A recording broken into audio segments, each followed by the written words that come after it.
What a performance from Simon de Lestre. The man goes on to win tonight's Longines Global Champions Tour Grand Prix of Monaco. The Frenchman and Cayman jolly jumper, jumping better and quicker than everybody else. A 12-rider jump-off that saw some of the best in the world go head-to-head here in Monaco. And the win goes to Simon de Lestre. Harry Charles in second, Kim Emmen in third. Let's show you those results, remind you as to how things ended here. With the sun having set over the incredible Porticule, it's the top three of de Lestre, Charles and Emmen. Max Weishout, what a performance for him. Frustrating to have just missed out on a podium. But it's Peter de Vos who finds himself in fifth place. Andreas Schouw finds himself in sixth. Michael van der Vleuten, the Dutchman, finishing in seventh. Fernando Martinez Sommer will be very happy with getting into tonight's jump-off. A surprise for Mariana Chavez. She too is in the jump-off. And Lorenzo De Luca, the LGCT Grand Prix winner of Valkenswaard last season, finishes inside the top 10. Such a big jump-off. And unfortunately, for those below, it was not going to be a podium. That right, that honor belongs to Simon de Lestre, to Harry Charles, and to Kim Emmen as well. Joined in the studio by, surely by now, you have to know, you have to understand that Natalie Dean is always someone that we want to go to. Hi, Natalie. Welcome to the show. Thank you. It's nice to have you here. Let's get your thoughts before we chat about this. How was Akota M today? Akota was very good. We had an unlucky fence down, but I thought she jumped her heart out, and sometimes it goes that way. This is difficult enough to explain, let alone to ride, but do your best to try and tell us just how and why jumping here in a Monaco ring like this is as challenging as it is. Yeah, for sure. It's a very, very small ring, and it's a bit of a weird shaped ring, which makes it ride even smaller. Coming from America, I'm not used to riding in such small rings, so it was definitely a bit of a challenge for me this week, but I'm really proud of my horse. I think you have the right to be, and I look forward to seeing what's going to happen throughout the rest of the summer. Did you walk the jump-off earlier on today? Yeah. Talk to me about what you walked, because I'd like to get your thoughts on it before we unpack what happened, because not every rider wants to walk the jump-off. Sometimes it's a superstitious thing. I have no idea. I'm glad you walked it. How did you walk it? How did it feel when you were busy in the ring? Yeah, for me with Akota, I tend to do different numbers than everyone else. She's quite a small horse. I definitely didn't walk 4 after the double, which Simon made look super easy. And I think that's where maybe if Kim had done 4, maybe she could have caught up a little bit. But I think really it was Simon's night, and he was the one to beat. How much of a surprise was it to have 12 in the jump-off? In years gone by, I think we had 2 last year. I think we've maybe had 3 or 4 in years gone by. To have as many as 12 this year, how much of a surprise was that? Yeah, actually, when I walked it, I thought it was quite difficult. It actually rode a bit nicer than it walked, but they were big, big jumps for such a small ring, and actually all the horses came out and jumped amazing today. I think the course designer did a good job, and for 1.5 million, it's exciting to have 12 in the jump-off. That's it, 1.5 million euros up for grabs tonight. That's what everyone was fighting for. When you have such a big jump-off, does preparation change? I assume it's a little bit different when you're jumping against 3 or 4, because the ability or maybe to be enticed to get onto the podium, you ought to only just be 1 or 2 riders. When there's 12 of them out there, how much does that change the approach maybe for some riders? Yeah, for sure. I think some riders maybe play it a bit safe and try to have a smooth double clear to try to get on the podium. Simon obviously went for the win, and I think most of these riders were really aiming their horses for the win this week. You could really tell everyone brought their top horses here. Absolutely. And if you take a look at the jump-off, Michael van der Vleuten, Peter de Vos, Simon de Lestre, Andreas Schouw, Henrik von Ackermann, Jur Freeling, Kim Emmen, Harry Charles. I mean, it is a jam-packed lineup of the best this weekend getting into this tonight's jump-off and trying to get their shares. Natalie says the 1.5 million euros up for grabs. We are standing by. The podium is officially being built around us. There will be champagne, there will be trophies, there will be the works. Thoughts on Simon de Lestre? Yeah, I mean, he's had an unbelievable year with that horse. They know each other like the back of their hands at this point. I think this is their 3rd 5-star Grand Prix win this year alone. And I think just that they keep getting better and better, and really they're the ones to beat. It's interesting to see what that's going to do for Simon's LGCT championship as well, by the way. We'll update you with the overall rankings. We know that for the first half of the season, he was going toe-to-toe with Gilles Thomas. As it stands now, Gilles doesn't make it into the jump-off. Simon de Lestre maximizes, so that's going to have a real impact as well.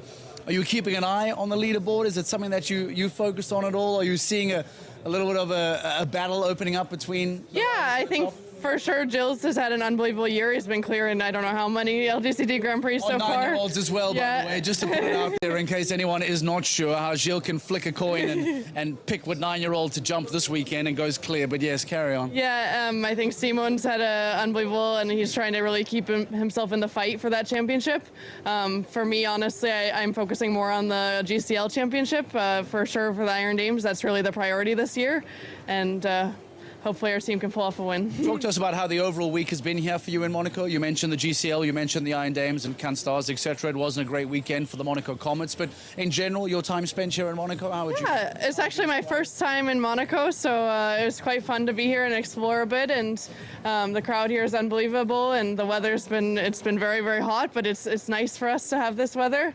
For my horses, it's actually good because they're a bit crazy, so it helps a bit. And I think it's a really cool show. How much of an impact does the crowd make? Because difficult for the cameras to show it now as the sun is kind of set around us, but there's a huge amount of people that kind of gather up alongside the one side here. On the far side, you can see there's tribunes, there's grandstands. It does give you the impression, it's kind of Prague-like, but it has that impression of the fans really being up to the signboards immediately. Is that something that, as much as we talk about for the playoffs in particular, does that become a factor, or is that something that we like to discuss maybe making itself a factor? Yeah, I think for the experienced horses, they're quite used to crowds at this point. But for sure, if you have a bit of a spookier horse, having the crowd so close is definitely a factor. Is that something that you can try and eliminate it all? Like if your horse is slightly younger, is that something you just have to grit and bear through? Is this something you can work on? Yeah, I think that the horses sort of just have to get used to it, and they learn through experience. And I think all the horses actually in the Grand Prix had good rounds, and I think they'll all get better from it. And I thought the courses there did a great job this week. How does the rest of the summer look for you? There's a bit of a break now from a global champions perspective. We have a few weeks off until we get to London. Talk to me about what is happening over the next couple of weeks. What is the next GC show they will see you at? Yeah, our team is having a meeting on Monday because now it's officially the second half of the season. So we're going to have a big meeting and really plan the second half. So we'll go from there. Was there originally always the conversation to kind of plan the first 50% and make that the defining point before going any further? Yeah, for sure. We met at the beginning of the year. We had a training camp in St. Moritz, which was an unbelievable experience for all of us. And we really met there in person with everyone and with Deborah. And we tried to make the best plan for the first half, and now we'll do again the same for the second half. Well, we're looking forward to seeing you in that second half and see how it plays out. Thank you for your time tonight. We appreciate your insights and your time always. Natalie Dean joining us live in studio to give us some thoughts and some reaction to tonight's spectacular jump off and also to her time here in Monaco. And it's been a fantastic week for all the riders, for all of the horses as well. The horses are getting ready. I see gowns on. If I look down the tunnel, I see that they are standing by. Simon de Lestre, Harry Charles and Kim Emmen are getting ready to come into the studio. Well, by the way, Simon de Lestre might come here, but we're going to see them come through the tunnel onto the podium. There will be champagne, there will be watches, there will be celebrations. These, ladies and gentlemen, are the top three of Monaco 2025. Welcome into the ring in a few moments' time. Simon de Lestre, Harry Charles and Kim Emmen, your podium finishers in 2025. Two prize givings tonight. Firstly, the royal prize giving, and we are delighted to welcome La Princesse Caroline and Madame Charlotte Casiraghi, accompanied by the president of the event, Diana Fissore, and the president of the Longines Global Champions Tour, that is Jan Tops. And delighted to welcome in the 19th winner of the Longines Global Champions Tour Grand Prix du Prince de Monaco. It is Francis Simon de Lestre who wins, with Cayman Jolly Jumper in second. Great Britain's Harry Charles and Sherlock, 33.9 for the Brits, and Kim Emmen is third with Imagine NOB from the Netherlands, 34.08.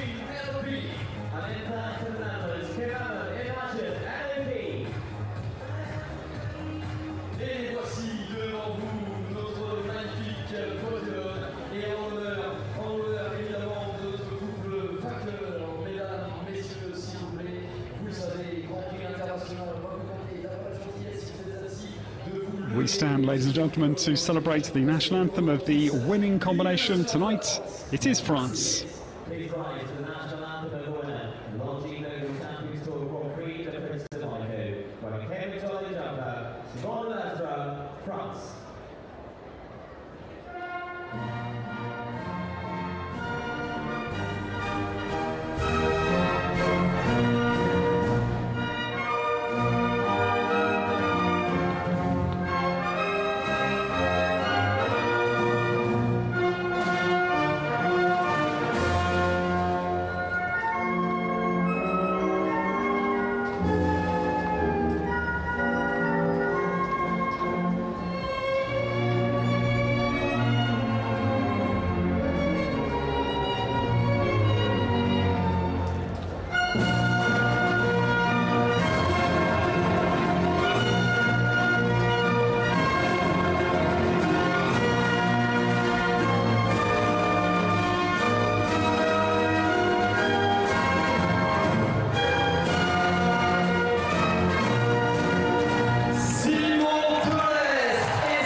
congratulations. The 19th edition of the Longines Global Champions Tour Grand Prix du Prince de Monaco goes to Simon de Lestre and Cayman Jolly Jumper. They win by 1.87 seconds of a world-class field. A spectacular year is crowned here at Porte-Cool. And I'd like to welcome La Princesse Caroline and Madame Charlotte Casseraghi, the royal family, to congratulate Simon de Lestre for his win at their home here, the Principality of Monaco, this evening.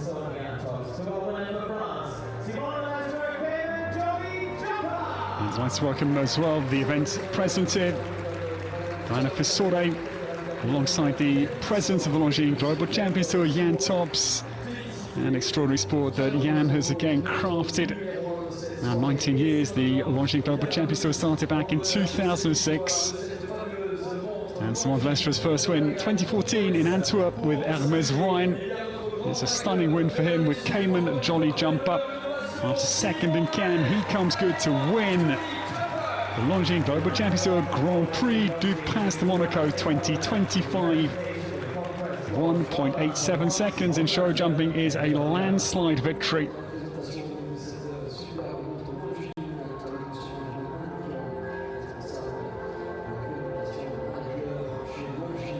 The Longines Watch presented by Benjamin Manukunian, who is the communication manager of Longines. Thank you so much to Longines once again for their wonderful support of this incredible series.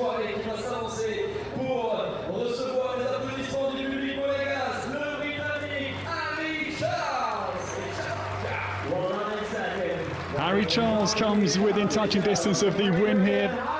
He will return home with €300,000 for the reserve champion place. Harry is second with Sherlock, 12-year-old son of Biscuit Balusi, that is owned by Dad Peter Charles and the Z stable. Well done to Harry, a brilliant effort again. Just denied by the sheer French flair, the brilliance of Simon de Lestre with his outstanding Cayman Jolly Jumper. The son of the former Olympic champion Hickstead, who won in Hong Kong in 08 with Eric Lemaise. Harry Charles is second, having won last year's Longines Global Champions Tour Grand Prix in London, where we'll go for the next leg 9 to Royal Chelsea Hospital. And well done to Kim Emmen. The Dutch brought 3 into the jump-off, and she is the outstanding Dutch pair tonight. Kim Emmen has her best Longines Global Champions Tour Grand Prix finish ever. It is third for Imagine NOP, this beautiful son of Cassini Gold. 34.08, 2.02 seconds down on the winning time. And Kim actually only 1800ths of a second in behind Harry Charles in second.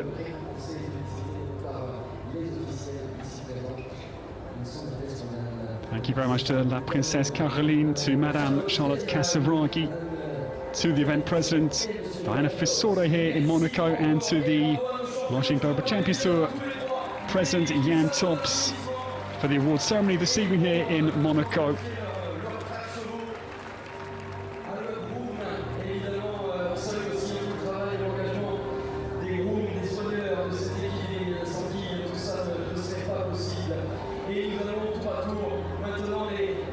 Think of the Grand Prix wins of Cayman Jolly Jumper and Simon de Lestre a moment, because they won the 5-star Grand Prix in Sartogenbosch in March. The following Sunday they won Le Saut Hermes in Paris. They were second in Cannes by 0.4 of a second to Harry Smollers and Monaco. They win here in Monaco. What an extraordinary season they have enjoyed. We now come to the podium, and well done. It is third for Kim Emmen tonight. Connie Viskel and Eric Burkos, beautiful grey Imagine NOP. Harry Charles, the reserve champion. Superb finish for the British Gladiator. Sherlock is second, 33.9. But the king of Porte-Cool, the winner of the 19th edition, the 4th French win in the history. The last 3 years have all been in French occupation. Simon de Lestre wins with Cayman Jolly Jumper. Quite extraordinary display. 32.06, the winning time. And Tops, the president of the Longines Global Champions Tour, goes forward to congratulate and award Kim Emmen with the 3rd place trophy. The Monaco president, Longines Global Champions Tour to make the presentation. And Charles as well. Congratulating all of our fighters. It's a great night of sport. Well done. Charles Casaraghi congratulates Harry Charles for second.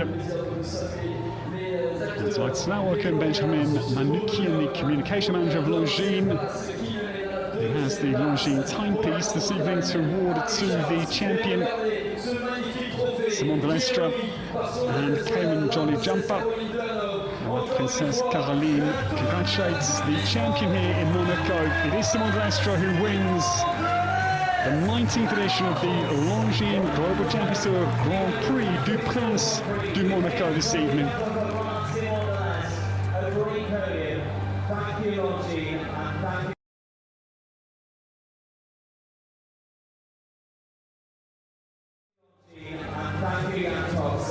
Quite extraordinary display again, and who would bet against them winning another Grand Prix this year? I think that is a virtual certainty, and maybe we've heard Simon say that he wants to win the Super Grand Prix in Prague come November.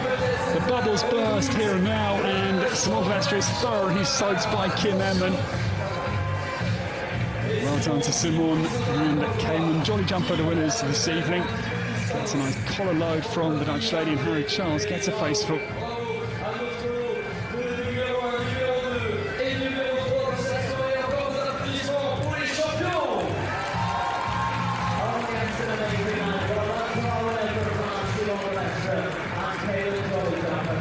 It's certainly a very well-received win for Simon de Lestre. The crowd on their feet to enjoy these scenes here after an emphatic Longines Global Champions Tour Grand Prix du Prince de Monaco here at Porte-Cool. It has been, I don't like to use the word too often, but it has been sensational sports, quite simply.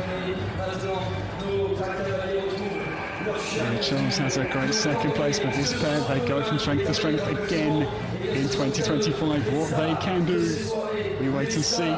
Thinking towards the World Championships next year in Aachen. We wait and see. Simon de Lestre as well, of course, nominated for the French team in advance of the Europeans in La Coruña.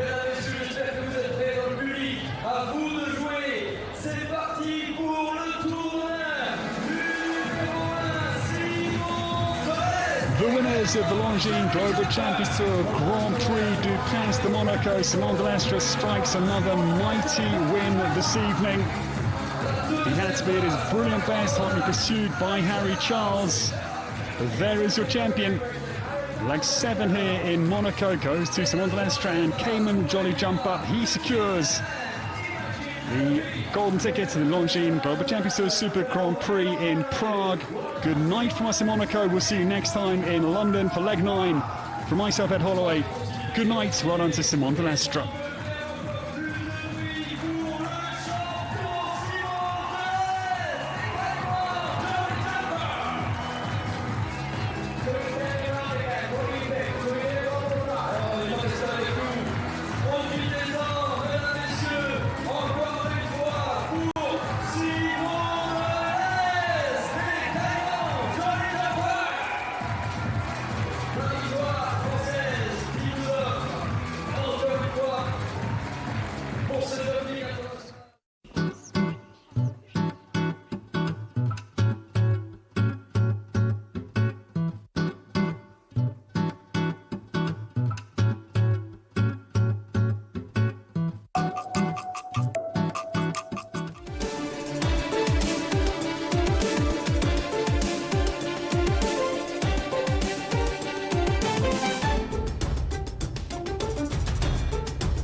What a performance that has been from Simon de Lestre, and what a podium celebration. Some champagne doing the rounds as well.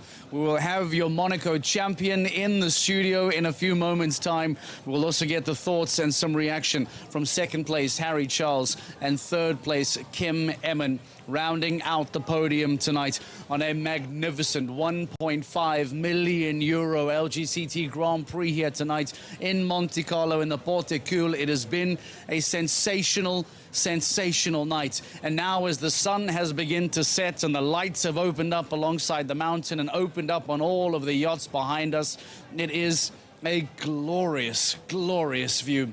Let's show you how the rankings look. This is a fascinating end to the night and the impact that this now has. Because, ladies and gentlemen, while Gilles Thomas did not make it into the jump-off, he still holds on to a relatively comfortable lead. We did tell you at the start of the night that he could, or he could not, rather, in any circumstance, lose the lead.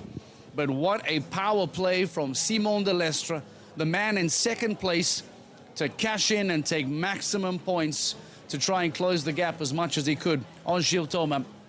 It is an outstanding move from de Lestre. Andreas Schouw, by the way, moves up from 5th to 3rd. We see some movement as well for Peter de Vos, for Natalie Dean, even for Michael van der Vleuten and Nadia Pieter-Steiner. A shake-up of the top 10 as Monaco now comes to a close thanks to tonight's LGCT Grand Prix. As it stands going into London, the next stage, that battle still between Gilles Thomas, between Simon de Lestre, but things are starting to shake up, and that becomes fascinating. Here comes the delivery, Flospis Jones in hand. Simon de Lestre is in the ring. He's now in the studio. I have a present that's not so exciting. It's my present for you. It's all I can offer you. Some cold water if you want to wash out as well. Simon, wow. Wow, talk to me about how you're feeling. That is a magical night for you. Talk to me about how that was. Yeah, feeling is difficult to describe because there was really a point in the season, this Grand Prix with Cayman. I would say now is the third Grand Prix he won this year, 5-star.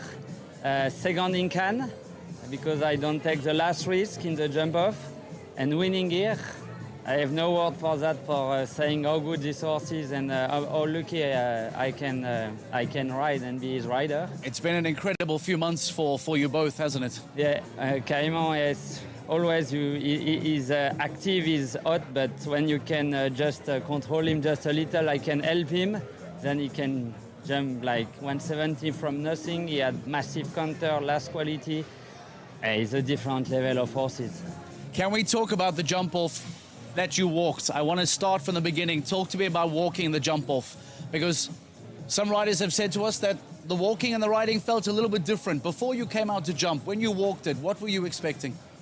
Honestly, in the jump-off, I tried, the thing I was third to go. We are 12, for sure, some fast behind me, so it's not the easiest position. I knew I had to do something special to win today. It's only 1-2. I don't want to do the 7 because I was worried to be too much outside to go to the combination. Then I do 8 collecting, then I turn short. I have a little bit holding distance going in the combination. Then I land far from the vertical. Then I can catch the 4, which was tough already. And he jumped the 4, he turned really quick and catch the 5 one more time. And at the end, when I straight line, I just opened my finger and just he had a so big counter. Then I can jump the last and I have the first distance I can push. Then I knew it was tough to beat. So that was my question. I wanted to ask you how good it felt, because when you're so early to go, you're right, you're third to go. It's difficult to judge. When you came out at 32.06, did you think, hey, this might get me there already? I think it's always beatable, you never know, sure. But I was thinking for sure a podium. Because I know the horse. You were ready, I'm on the podium. The horse is super fast and I have every first distance, 1 stride less every line. So normally, podium I was really thinking. Talk to me about the championship standings that I have for you here. This is the update. Today, Gilles Thomas led by 42 points. You have now made a huge move eating into that. But 158 plays 133. What an important night what for is you. this? 158. 158. 158 plays 183. It's a massive, massive jump for you. Yes, it's still second, but everyone talked about the lead that Gilles has. What a night for you to maximum points and cut into that. How serious do you start to take this LGCT of championship now? course. The thing is, Gilles at the moment, he had 3 Grand Prix horse. And I have Amelusina is out, so I had to save a little bit Cayman, but every Grand Prix jump is almost on the podium. So the way is still long, but I am in the course for sure. Does it begin to affect the planning? Now that you're aware No. Cayman, you've got to be very careful. Yeah, Cayman, I have one planning until the beginning of the season. I think now he jumped for sure less than 20 rounds. He won 3 Grand Prix, 1 time second, and still good in Saint-Tropez. So I just continue on the same planning, same schedule, and okay, I will fight strong, but I keep my planning. I have 2 questions from social media. We've asked people to send us questions at Longines Global Champions Tour. Who was the first person you called? I called first Nicolas Hochstatter, my partner on the horse, the half owner with me, and yeah, he's the first one. He's not here. He's in Vichy with his daughter to prepare the European in La Corogne, but he was the first. And here's another one. If somebody wants to become the next Simon Delestre, what would you tell them? What is the advice you give to a young rider who watches you tonight and says, "Wow, I want to be like this"? What's the advice you give? Yeah, like this is, I would say, the cherry on the cake, but it's a long process, especially with a horse like Cayman. It's now 4th or 5th season. He's very tough horse and takes a lot of time to bring him until this level, piece per piece. But when you can build this, take your time, work hard, and everything can happen. And finally, this gives you a golden ticket to the LGCT Super Grand Prix. You will compete in that in Prague later this year. What will it feel like for you to get into that Super Grand Prix, that LGCT Super Grand Prix? Because that is another really, really big moment. 1.5 million euros up for grabs tonight. That is another very big opportunity to compete of course, in the LGCT. especially with a horse like Cayman, can win everything. It's a big opportunity. Okay. Simon Delestre, it's fantastic to have you. Thank you. Congratulations. Thanks. Enjoy your night. Thanks a lot. Champion. I will. Yeah, I know you will. I know you will. I hope something goes inside here to have a nice cold drink to enjoy. Simon Delestre, the champion of Monaco in 2025. It has been an outstanding night for him, an outstanding night for Cayman Jolly Jumper. Let's get some thoughts from Kim Emmen and hear the reaction from the Dutch lady. Kim, that is your best Longines Global Champions Tour Grand Prix result. You must be thrilled. Yes, I'm very happy. Imagine done great, and also in a jump of only 2 seconds lower than Simon, so we get closer, but yeah, and I'm very happy. It was an incredibly fast jump off tonight as well. Just how tough was the competition? I think it was a really tough class. There was still enough clears, but okay, the course rode super, I have to say, but it was challenging enough. You were 23rd here last year, I looked it up. You're now 3rd here and on the podium. That progression of your partnership must mean a lot. Yes, we have made so much progression now because we are also teamed up a bit longer. Last year we were very short together, only 7 months I think.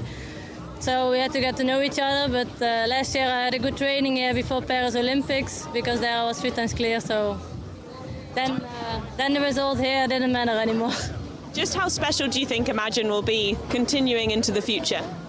Okay, Imagine is now already super special. I was clear in Rome in the Nations Cup, clear in Rotterdam in the Nations Cup, and then now double clear here and 3rd, so yeah. Huge congratulations tonight, well done. Thank you very much. The thoughts of Kim Emmen and Imagine NOP getting onto the LGCT podium tonight.